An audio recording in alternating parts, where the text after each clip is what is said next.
అందరికీ నమస్కారం. నేను మీ #MD. Welcome to Bigg Boss updates. So Bigg బాస్కి సంబంధించి ఏం అప్డేట్స్ గురు అని చెప్పి అంటూ ఉంటారు మీరు అందరూ. కానీ నిన్న కంటెస్టెంట్స్ అందరూ కూడా బిగ్ బాస్ హౌస్లోకి వెళ్ళిపోయారు. నాగార్జున అది ఇది మొత్తం చెప్పారు, సెలబ్రిటీస్ వెళ్ళిపోయారు. అంతటితో మీ పని అయితే అయిపోయింది, కానీ నా పని అయితే అయిపోలేదు కదా. యాజ్ అన్ అనలిస్ట్ నేను ప్రతి ఒక్కరిని కూడా ఇన్ఫినిటీ టెంపరేచర్లో రోస్ట్ చేసిన తర్వాత మీ ముందుకు ఇలా సర్వ్ చేసి మీ ముందు పెట్టాలన్నమాట. సో అందులో భాగంగానే లైవ్ అనేది వాళ్ళ నుంచి స్ట్రీమ్ అవుతుంది. సో ఈ స్ట్రీమ్ అవుతున్న ఎపిసోడ్ని కూడా కంటిన్యూస్గా ఫాలో అవుతున్నాను. సో కంటిన్యూస్గా ఫాలో అవుతున్నప్పుడు నేను కొన్ని పాయింట్స్ అయితే అబ్జర్వ్ చేశాను, వాటిని అయితే ఇవాళ మీకు తెలియజేయబోతున్నాను. అదేంటిదంటే నాగార్జున గారు ఆల్రెడీ చెప్పేశారు ఈ సీజన్ అంటే అన్లిమిటెడ్ ఫన్, అన్లిమిటెడ్ క్రేజీనెస్ మొత్తం కూడా ఇన్ఫినిటీ లెవెల్లో ఉండబోతుందని చెప్పారు. సో అందులో భాగంగానే ఆయన చెప్పిన రివీల్ చేసిన 3 కండిషన్స్ ఏంటంటే no captain, okay, no ration, you have to earn it అని చెప్పన్నారు. ఇంకా లాస్ట్ది no fixed prize money, you have to earn it అన్నారు. సో ఎంతైనా ఉండొచ్చు, పెరగొచ్చు, తగ్గొచ్చు, మన పైన మన ఆట తీరు పైన ఆధారపడి ఉంటుందని చెప్పారు.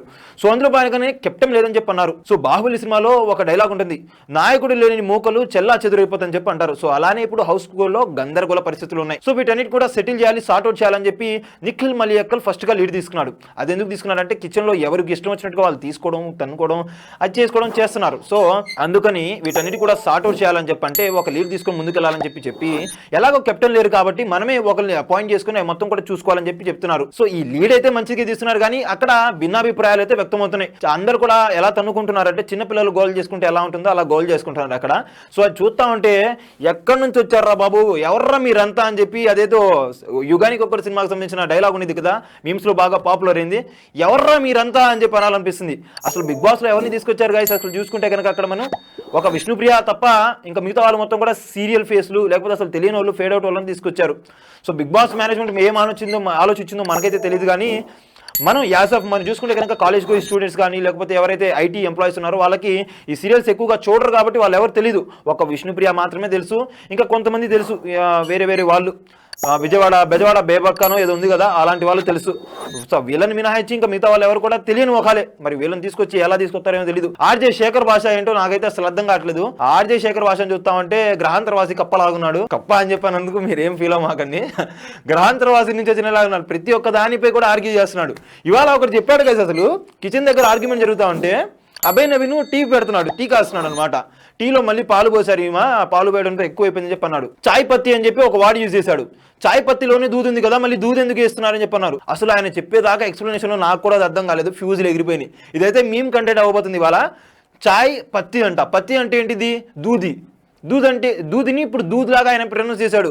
చాయ్ పత్తి మీద దూద్ ఉంది, ఇంకా మళ్ళీ దూద్ ఎందుకు వేస్తున్నారు అంటున్నారు. ఆల్రెడీ దూద్ ఉంటే ఇంకా దూద్ ఎందుకు అని చెప్పి అంటున్నారు. ఆ డైలాగు ఆయన చెప్పేదాకా కూడా మాకు కూడా తెలియలేదు.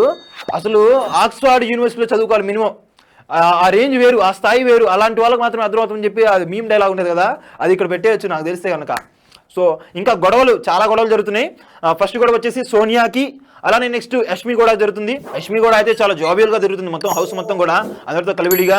కాకపోతే ప్రతి దాంట్లో కూడా వేలు పెడుతుంది అనమాట. అక్కడ కొద్దిగా ఏమంటే ఇచ్చింగ్ ఫెలో అంటారు, చెప్తారు సార్, అలా ఉందామా. ఇంకా సోనియా మళ్ళీ శేఖర్ భాషతో మళ్ళీ గొడవ పెట్టుకుంది. శేఖర్ భాష ఇక్కడ మళ్ళీ ఇచ్చి పడేశారు. శేఖర్ భాష అయితే సోనియా ఆకులు ఎక్కడ తగ్గలేదు, శేఖర్ భాష ఎక్కడ తగ్గలేదు, ఇద్దరు కూడా ఫైట్ చేసుకున్నారు. ఎవరైతే పెయిన్ స్టార్ ఉన్నారు కదా మణికంఠ, నాగమణికంఠ, సో ఆయనకు సంబంధించిన కూడా కొన్ని క్లాషెస్ అయితే ఉండబోతున్నాయి. సో ఇవాళ టాస్క్ కూడా ఇచ్చారు. ఆ టాస్క్లో ఎవరు గెలుస్తారో వాళ్ళని చీఫ్ కంటెండర్స్గా అపాయింట్ చేయబోతున్నారంట.